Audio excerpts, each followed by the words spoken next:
menciptakan kita tujuannya cuma satu, supaya kita ridha menerima segala ketetapan Allah Subhanahu wa ta'ala. Ditakdirkannya menjadi orang kaya, ridha. Ditakdirkannya menjadi orang susah, gelisah. Ditakdirkannya menjadi pejabat, ridha. Ditakdirkannya menjadi rakyat jelata, marah. Ditakdirkannya duduk di atas, ridha. Ditakdirkannya duduk di bawah, marah. Maka kita belum ridha menerima ketetapan Allah Subhanahu wa ta'ala. Ma asaba, apa saja yang menimpa kamu, fil ardi, di bumi, wala fi anfusikum, pada dirimu.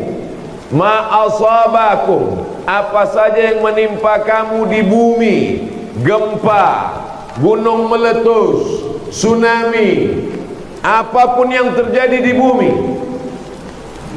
Ma asaba min musibatin fil ardi wala fi anfusikum, yang menimpa dirimu, sakit kepala, demam panas, covid, malaria, diabetes, jantung koroner, wala fi anfusikum, yang terjadi pada dirimu, illa fi kitabin, itu sudah dituliskan di kitab Lauhil Mahfuz, min qabli an nabra'aha, sebelum kami menciptakannya nyata di atas muka bumi. Allah sudah membuatkan programnya, ada catatan tulisan skenarionya. Inna dzalika 'ala Allahi yasir, dan itu semua mudah bagi Allah. Mudah, tak ada yang sulit bagi Allah Subhanahu wa ta'ala. Untuk apa diceritakan Allah itu dalam Al-Quran? Likaila ta'sau ala ma fatakum, kalau kamu tidak dapat sesuatu yang kamu inginkan, kamu tidak menjadi orang yang kecewa dan putus asa. Wala tafrahu bima atakum, dan kalau dapat, kamu tidak jadi orang yang angkuh, sombong dan berbangga-bangga. Kenapa? Allah la yuhibbu kulla mukhtalim fakhur. Allah tak suka pada orang sombong yang berbangga. Jadi kalau memahami ayat ini dengan baik, kalau dia kena musibah, kalau dia sakit, kalau dia terkena sesuatu yang tak menyenangkan, dia tidak akan putus asa. Dan kalau dia mendapat sesuatu yang menyenangkan, dia tidak akan angkuh dan sombong, karena dia yakin ini semua adalah ujian. Hanya saja yang satu ujiannya enak, satu ujiannya tak enak. Yang satu ujiannya jadi anggota dewan, yang satu ujiannya jadi wali kota, yang satu ujiannya jadi PNS, yang satu ujiannya tak usah disebutkan. Biasanya orang kalau sedang susah hati mudah tersinggung. Tapi semua ini adalah ujian. Banyak orang salah sangka kalau Gunung Semeru sedang batuk-batuk erupsi, ujian. Tapi kalau sedang dapat nikmat, dapat mobil, dapat rumah, itu adalah nikmat. Semuanya adalah ujian. Kalau diuji dengan yang enak-enak, syukur, alhamdulillah, wasyukru lillah. Kalau dapat yang tidak enak, bersabar.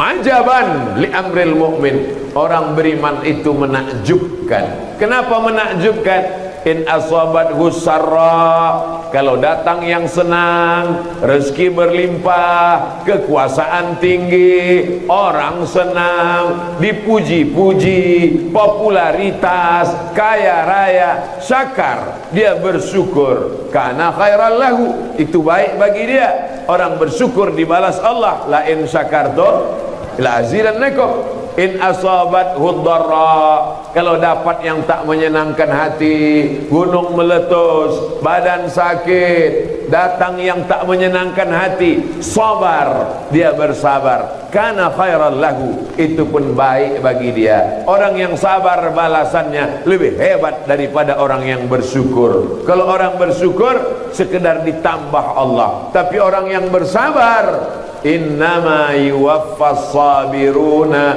ajrahum bighairi hisab. Orang yang sabar diberikan Allah balasan bighairi hisab. Tak ada hisab, tak ada hitungan, tak bisa dikira, tak bisa diduga. Makanya orang yang masuk surga itu nanti, insyaallah kita semuanya masuk surga, amin. Setelah dapat jannatin tajri min tahtihal anhar, setelah dapat wa masakina thayyibatan, setelah dapat berbagai macam, lalu kemudian Allah bertanya kepada penghuni surga, madza turidun? Hai penghuni surga, apa lagi yang kamu inginkan? Apa yang kamu belum dapat? Kata penghuni surga, ada satu yang kami belum dapat ya Allah. Apa itu?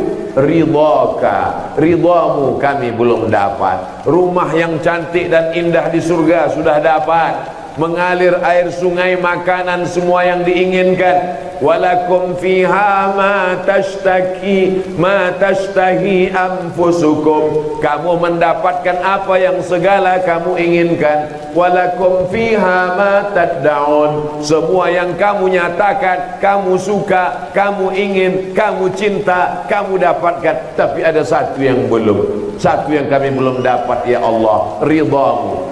Satu itu hanya didapatkan orang khusus. Orang yang dapat ridha Allah hanya orang yang ridha menerima takdir ketetapan Allah subhanahu wa ta'ala. InsyaAllah kita semuanya menerima takdir Allah subhanahu wa ta'ala.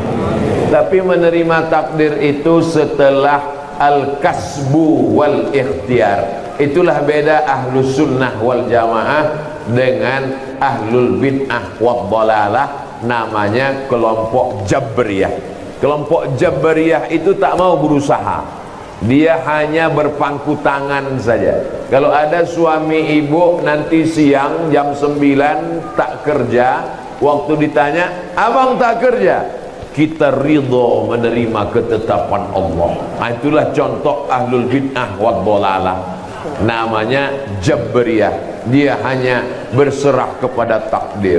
Tapi ibu jangan marah kalau suami ibu jam 9 nanti tak kerja, tak cari nafkah, karena yakin rezeki dijamin Allah. Jangan marah, jangan risau, jangan gelisah, diam saja. Nanti pas jam 1 dia nanya, mana makan siang? Serahkan aja sama Allah, bang. Kalau takdir mau datang, rezeki tak kemana. Beda Imam Abul Hasan Al-Ash'ari, ada namanya al-kasbu wal ikhtiar. Ikhtiar artinya pilihan, antara bangun atau tak bangun, antara kerja atau tak kerja. Orang Palembang alhamdulillah sudah selamat dari ahlul bid'ah wad dalalah.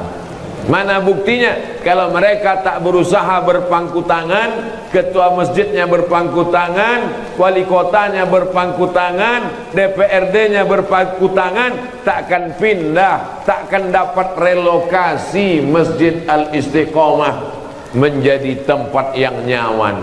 Mau kecil-kecil lah, mau sholat di trotoar lah. Ini kan rumah Allah. Kalau Allah mau pindah sendiri. Innama amruhu iza arada syai'an ayyakula lahu kun. Pak Ketua Masjid, bagaimana sikap kita?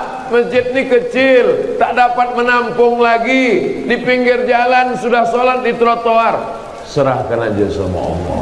Masjid ini rumah Allah. Terserah Allah lah mau diapakan. Kita ini kan cuma tamu di sini. Macam mana Pak Dewan? Apakah bisa masjid ini direlokasi? Kami hanya mengurus anggaran masyarakat. Adapun masjid, wa annal masajida lillah, kita serahkan aja nih kepada Allah. Macam mana Pak Wali? Kata Pak Wali, ini pun kita serahkan kepada Allah. Hancur dunia ini. Dunia ini tidak akan dinamis, tidak akan berkembang. Orang sholat Jumat berkeringat, berpeluh, panas, asam, kipas tak ada, AC tak ada. Pak Ketua Masjid, macam mana ini? AC tak ada, masyarakat sudah kepanasan, tak sanggup sholat Jumat. Orang ramai-ramai kemari, tertutup kaca, dinding tak terbuka. Macam mana ini menguap sudah? kita mesti ridho menerima takdir Allah. Semakin panas, semakin bau, semakin berkeringat, semakin besar pahala kita di sisi Allah. Inilah orang yang perlu dicampakkan ke Sungai Musi. Umat Islam mesti bangkit. Kalau umat Islam tidak bangkit, kita tidak akan pernah merdeka dari penjajahan Belanda. Betul? Umat Islam adalah umat yang bergerak, karena dalam Islam diajarkan fi kulli harakah barokah, dalam setiap gerak ada barokah. Tapi ada orang yang mengkambing hitamkan tasawuf. Orang tasawuf tidak pernah bergerak. Orang tasawuf hanya berzikir. Orang tasawuf hanya metik tasbih. Orang tasawuf hanya menyerahkan diri kepada takdir. Orang tasawuf hanya pejam mata, la ilaha illallah, la ilaha illallah, la ilaha illallah. Ini orang kurang baca, kurang iman, kurang pikir, kurang pulsa. Karena kalau ditontonnya tausiah kita pasti dia agak dapat pencerahan sikit. Tolonglah isi agak 2 giga, insya Allah beli paket agak cerah otakmu sikit. Siapa yang membebaskan Palestina dari penjajahan kaum salibis? Salahuddin Al-Ayyubi. Salahuddin Al-Ayyubi akidahnya Asy'ari, orang tasawuf. Siapa yang membebaskan Konstantinopel menjadi Istanbul? Dia adalah Muhammad Al-Fatih, akidahnya Maturidi. Maturidi dengan Asy'ari sama-sama Ahlus Sunnah wal Jamaah. Ahlus Sunnah wal Jamaah itu adalah Asy'ari dan Maturidi, dan dia adalah seorang tasawuf. Tasawuf artinya mensucikan hati dari penyakit-penyakit dunia. Nanti di akhir zaman umat Islam akan lemah, tercabik-cabik seperti makanan di atas meja makan. Satu menarik kakinya, satu menarik pahanya, satu menarik lehernya, habis ayam panggang di atas meja makan. Aqillatun nahnu yawma idzin ya Rasulullah. Apakah jumlah kami waktu itu sedikit? Jumlah kamu banyak, tapi kamu terkena penyakit wahan. Dulu namanya wahan, sekarang berubah menjadi Wuhan. Asabakumul wahnu, kamu kena penyakit wahan. Wamal wahnu ya Rasulullah. Apa penyakit wahan itu ya Rasulullah? Hubbud dunya wa karahiyatul maut. Cinta mati, cinta hidup, takut mati. Tapi orang Palembang tidak takut pada kematian, walaupun dia orang tasawuf. Orang tasawuf dari Palembang pergi ke Makkah, belajar kepada ulama Makkah paling hebat, wali kutub waktu itu, namanya Syekh Muhammad Abdul Karim Samman. Dialah pendiri tarekat Sammaniyah. Muhammad bin Abdul Karim Samman, di ujung namanya Al-Madani, karena dia tinggal di kota Al-Madinah Al-Munawwarah. Syekh Mursyid tarekat Sammaniyah Muhammad bin Abdul Karim Samman punya murid, nama muridnya adalah Syekh Abdul Somad Al-Falembani. Menulis kitab namanya Sayrus Salikin. Sampai hari ini kitab Sayrus Salikin masih dibaca di masjid-masjid tua di Riau. Karena kitab Sayrus Salikin adalah intisari, saripati dari kitab Ihya Ulumuddin Imam Abu Hamid Al-Ghazali. Syekh Abdul Somad Al-Falembani tidak hanya seorang sufi yang memetik tasbih, berzikir Allah, tapi dia punya semangat jihad yang luar biasa. Dia mendengar berita ada kerajaan di Semenanjung Melayu yang sedang diserang kerajaan Siam. Kerajaan Siam adalah kerajaan yang menakutkan. Ayam kalau kuat belaga, kuat dijelaga, maka disebut dengan ayam Siam. Kampak Kalau kampaknya tajam disebut dengan kampak Siam. Orang barat menyebut negeri itu Siam, tulisannya Siam, negeri yang menakutkan. Orang takut berhadapan dengan orang Siam. Siam itu sekarang disebut dengan Thailand, negeri Thai. Orang yang paling jago bertarung, berteriak Allahu Akbar, ulama dari bumi Palembang, namanya Syekh Abdul Somad Al-Falembani, menolong umat Islam yang sedang diserang negeri Siam. Nama kerajaan di Semenanjung Melayu itu adalah Kerajaan Kedah, dan beliau menjadi salah seorang syuhada, mati syahid dalam peperangan. Dan salah satu kitabnya adalah kitab Fadail Jihad, keutamaan jihad. Jadi kalau ada orang mengatakan orang Asy'ari, orang tasawuf, orang ahlu sunnah berpangku tangan, tidak berjihad, tidak ada kasbu dan ikhtiar, maka sesungguhnya ini orang belum lagi memahami ahlus sunnah wal jamaah dengan baik. Tapi jihad kita sekarang, kita tidak bertempur dengan Siam. Pertempuran kita adalah bagaimana menambah AC masjid. Pertempuran kita adalah bagaimana memasang atap dari tempat wudhu ke pintu masjid supaya tak basah kena hujan. Pertempuran kita adalah bagaimana memperjuangkan supaya APBD kota dan APBD provinsi dipakai untuk masjid dan rumah tahfiz Quran. Takbir! Begitu memperjuangkan masa sekarang.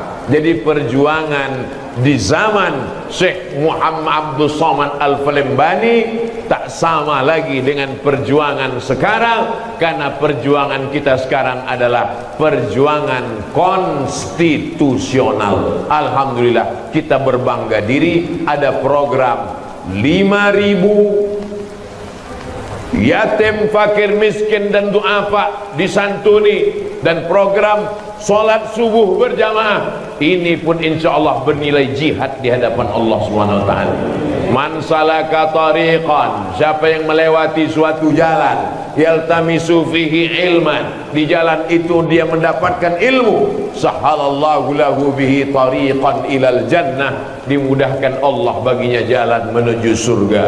Man kharaja, siapa yang keluar rumah, fi talabil ilmi, untuk mencari ilmu, fahuwa fi sabilillah, maka dia pun sama dengan orang yang berjihad fi sabilillah, hatta yarji'a, sampai dia pulang ke rumah. Dari mulai berangkat tadi sampai sholat subuh, sampai kita pulang, maka semuanya mendapatkan pahala jihad fi sabilillah. Tapi selesai ini bapak-bapak langsung pulang, jangan balik jam 10. Tak di mana singgahnya, ngajinya setengah jam, singgah sarapan ngopinya sampai 2 jam. Sampai rumah ditanya istrinya, abang dari mana tadi? Jihad. Itu bukan jihad, jahat.